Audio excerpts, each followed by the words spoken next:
Hello there folks, and welcome back to the Chap's Guide. I'm Ash, I'm your curator on this channel, and of course this is a place where we come together to talk about life skills, self-development and anything which will help us get a leg up in life as chaps.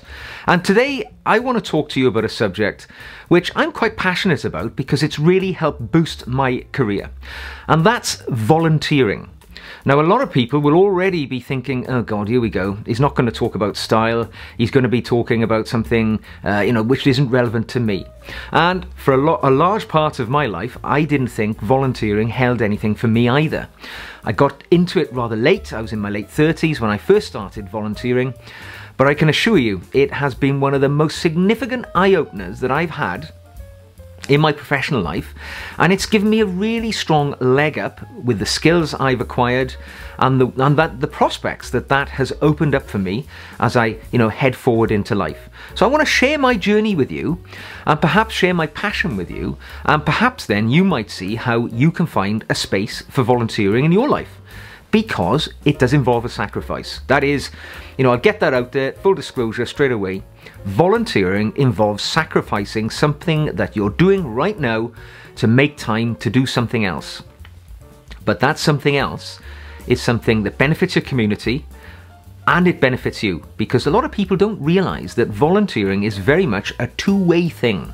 For whatever you give to charity or volunteering activity, you normally benefit in some way. And I'll talk to you about how that's benefited me when I speak about my journey, which starts in my late 30s. Now, like many people, in my late 30s, I was married, I'd just about to have a young family, and time was precious.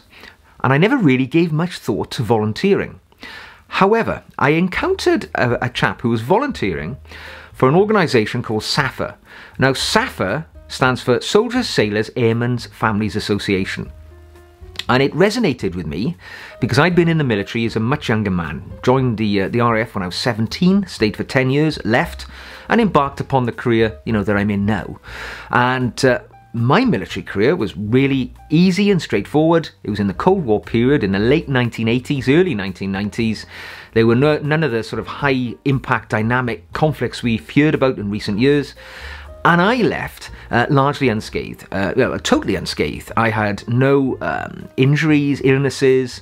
I wasn't damaged in any way. I was very much happy when I left and always had a very positive feel about my military experience. However, I'm acutely aware that there are many people who are not so fortunate.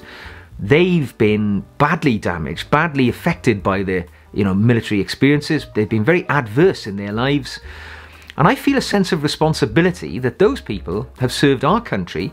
They've kept me and my family protected and safe over very troubled and uncertain times. And I thought, well, if there's something I can do to help people in that field, I'd like to get involved. And I found SAFA. SAFA is one of the oldest military charities in the United Kingdom, nearly 200 years old, and they largely go unrecognised, but they do a lot of physical casework. They'll go and visit people and they help people to overcome their practical issues. So I joined SAFA, I discovered more about them, and I joined them. I went on a caseworking course. They provided me with training. So this is the beginning of that two-way relationship. Stuff's coming back to me. I'm volunteering my time, but they're upskilling me in ways that I hadn't been encountered before. Bit of counselling skills, bit of caseworking skills, going to charities, asking for grant funding. These were, first time I'd undertaken these things, and I was starting to build a knowledge base that would benefit me in later life, and professionally, of course. I was mixing with different people. So the people I was helping, over 10 years ago I started doing this. So I was meeting veterans who'd, I met many people who'd served in the Second World War, who are now sadly no longer with us. So I was able to share experiences and conversations with people who'd lived experience of global history, which will be important for the duration of human existence. So it was fascinating for me to do that. And I never left a relationship with one of the clients I assisted without actually adding something to the portfolio of skills and knowledge that I carry around with me all the time. So that was SAFA. I started working with SAFA, and I still do some work with them right now. But then realizing that volunteering was benefiting me, I thought to myself, well, how can I look forward? How can it benefit me further? And this is where I started to actually think of volunteering as a skills gathering opportunity. So at the time, my young son was about to go into education, and I knew very little about schooling or anything like that. It was outside of my skill knowledge. So I approached a local primary school in the area I was working and became a community governor. So I sat on the governance body of that school, and that's an important role. You know, you help direct the school, you provide oversight for the leadership there, you set the financial pay levels for the leadership there. So it's a important and very relevant role. And for me, it taught me an enormous amount about the education system, and it really benefited me then when my own child went into education. I had an understanding of the system, what I should look for in prospective schools, and various other sort of soft skills which I simply didn't have before that volunteering experience. Now, I did that for 2 years, and after that I realised that I'd enjoyed the SAFA thing quite a lot. It was caseworking with veterans, but I also felt that many of those veterans weren't being appropriately advocated for. You know, their interests weren't being supported adequately. And I looked around for a way that I could make a positive impact to that. And one of the ways, I discovered a body called the Veterans Advisory and Pensions Committee. Now, that is a non-departmental sort of government advisory body which sits within the Ministry of Defence. And the people who sit on that Veterans Advisory and Pension Committee actually advise and support the ministerial function. They provide oversight for the various veteran support functions that the government provides. And it was largely unknown. So I approached the VA&PC, expressed my interest. There was a competitive selection process. I was interviewed and appointed. It's a public appointment, so you're appointed by the Minister of State for Defence. And it was a real step up for me.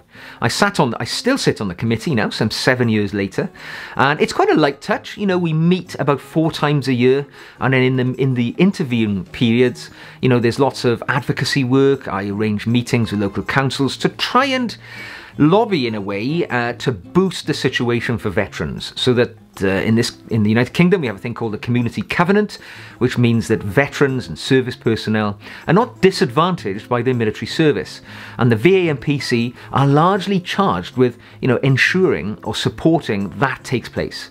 So I do a fair bit of that. It's quite light touch. I don't commit a huge amount of time, but it's brought me to a whole new level of professional understanding. So I know, you know, whereas I was quite a low-level military person when I served, now I sit on a panel where there are retired senior officers, you know, colonels, generals, people like that, people who are influential in their current lives. So, if you will, what has it brought for me? Where's the two-way relationship with the VA&PC? For me, that has been the opportunity to network higher up in the chain of sort of social life and societal life that I would never have had access to in, you know, the level that I had operated before. So it gave me a great opportunity to get a leg up. And of course, I serve the veterans. It gives me great satisfaction. So as a person, I get far more overall activity. So I'm not just helping people on a practical level as a caseworker, but I'm also very much helping at a strategic level and helping, you know, to get policies and decisions taken which will benefit the people or the beneficiaries that I hope to support. So my skill base is gradually growing all the time. I'm acquiring new skills, I'm meeting people who can help me, you know, and that's where this two-way relationship with charity activity really works. Now, realising that strategic level I found very interesting, I thought, well, I'm very much heavily committed to supporting older people at this point. This was very much the professionalism, if you will, within my charity activity, that my volunteering that was dominating my life. So I thought, well, how can I learn more about the older persons community, whilst at the same time, you know, again, perhaps becoming more strategic, because I had my sort of casework experience. Now I wanted to increase my leadership experience. So I approached quite a significant regional charity where I live called Age UK. Now, Age UK have got branches all over the UK, and they tend all to be individual charities of different sizes. The one in my area I approached in the city of Bristol has, about 30 employees, has a couple of £1 million a year turnover, and is a significant player in the third sector, the charity sector in the city in which I was active. I approached them, I volunteered my services. There was a competitive selection process. I was interviewed so that my suitability could be assessed to join the board, and I was appointed to the governance board as a trustee. Now, in that role, I now have significant oversight of a charity, which I help direct, the direction of the charity, so to speak, the strategic views of the charity. I get the opportunity to give an input and my views on the decisions which are taken. We have financial oversight. We employ the executive. We hold the executive, the chief execs, and the other strategic leaders within the charity, the salaried employees, we hold them to account. And if they're unsuccessful, we would need to take action around that, because we act in the charity's behalf. So from my point of view, again, I am meeting many leaders in my area who are also trustees, the executives of the charity that I'm involved with, other charities that has an involvement with. I'm learning new skills all the time. Financial oversight, for instance, was something I'd had very little involvement around. And now I have a greater understanding of it. And I take that forward, not just in the charity sector, but in my professional life, as I gain all of these new skills. I've been interviewed a number of times for the charity positions that I hold. And when it comes to my next professional change of career, when I look to interview for a role, I will have the experience of being interviewed for quite strategic level positions in the charity sector, which will no doubt give me a significant advantage. Not least to mention that in any future interviews, I'll have the opportunity to say, not only have I my professional qualifications and my professional learned experiences, but also above and beyond that, I'm a significant volunteer with a number of charities, both at tactical and strategic level, where I have leadership experience, oversight experience, and a number of other key skills which are transferable into the normal workplace. Now, even just saying that out loud, it sounds fairly impressive. You imagine how it would sound in an interview when somebody asks the question, well, so, Mr. Jones, you've told us about your qualifications. Tell us about what makes you tick. What do you do when you're not working? Isn't it great to be able to say, well, actually, I undertake all this volunteering activity for the benefit of my community and also to enhance my personal skills, rather than saying, well, I go to the pub, I watch the television, I collect stamps. Whatever you do in your spare time, this volunteering avenue is another opening for you to improve. So I gathered all of these skills and I realized that there was something missing. I thought there was something more that I could do. So just about 10 years ago, I set up my own charity. I saw a gap in the sector for protective services for older people, and I thought there was something that I could do to fill that gap. And that was providing bespoke crime preventative services to the vulnerable elderly. So I set up a charity called the Senior Citizen Liaison Team 10 years ago. It's now in its 11th year of operation, and it's been largely highly successful. It's an entirely voluntary organisation. It's had probably upwards of 10 to 20 different volunteers passing through it over the years. It's a micro charity, very small annual budget. But it taught me loads of things. I set it up from scratch. I sort of created its charitable objectives. I registered it with the UK Charity Commission. So I went through the process of creating a charity from scratch, opening a bank account, recruiting suitably qualified trustees, recruiting, mentoring, training volunteers to help do the services that we provide, creating a website. I'd never done that before. That was a new skill that I acquired in the process of this charity activity. As the charity became successful, even more doors opened for me. The charity won a number of awards, which ended up being quite significant. I ended up giving a keynote speech at the United Nations Public Service Forum in The Hague in 2017. The charity won a United Nations award. It won the Queen's Award for Voluntary Service. I met the Prime Minister. I've met a number of significant players in the field that the charity I'm involved with. You notice I don't call it my charity anymore. It's a charity which has acquired its own identity, and it's a part of all of the volunteers who've played a part in it. So I don't refer to it as my charity. It's just a charity that I started, I gave life to, and now it's gone off in its own direction. But every new avenue it's taken, it's brought me new skills. So somebody might say, well, you've done a great deal for the charity sector. I would argue not. The charity sector has done a great deal for me also, and we have learned, evolved and grown together. And hopefully my contribution has been, of benefit to other people, because I know that the charity's contribution to me has been significant.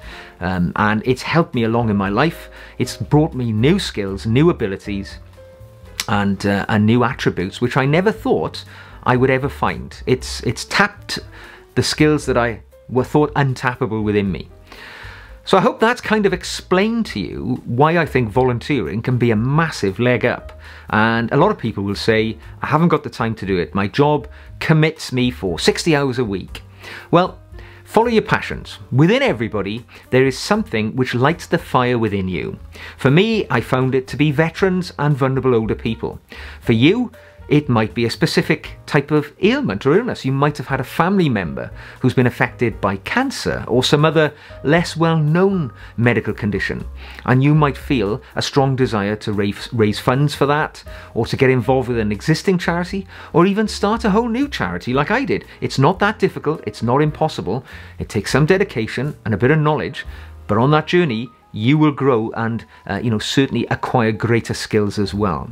So look within yourself for that thing which elicits your interest. There'll be an article on the news that you find yourself shouting at the television, and that topic might be the topic that you find interest in. It could be coaching a children's cricket club or a hockey group, or joining the Boy Scouts or the Girl Guides as an instructor, because when you were young, the Boy Scouts did a great deal for you and set you off on your life journey. And now, as you've grown older and acquired greater life experience, you want to pay that back to the Boy Scouts by doing your bit for them. So look within yourself for that thing that can drive you, and I assure you, whatever time and effort you donate to a charity, you gift your time, it will gift back to you in equal measure some fantastic skills and abilities that you never thought were there within you.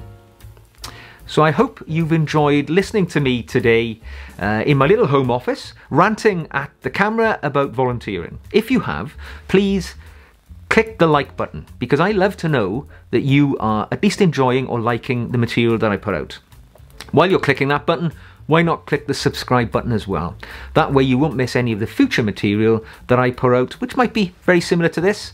I talk about product reviews, I talk about men's style, and I do talk about self-development and self-improvement quite a lot. So, that's the journey that we're on. And also, please leave me a comment in the comment section below. I'm always open to learning new things, and if you suggest things to me that you'd like to perhaps hear me talking about, I like to discover them as well, so leave me a little message.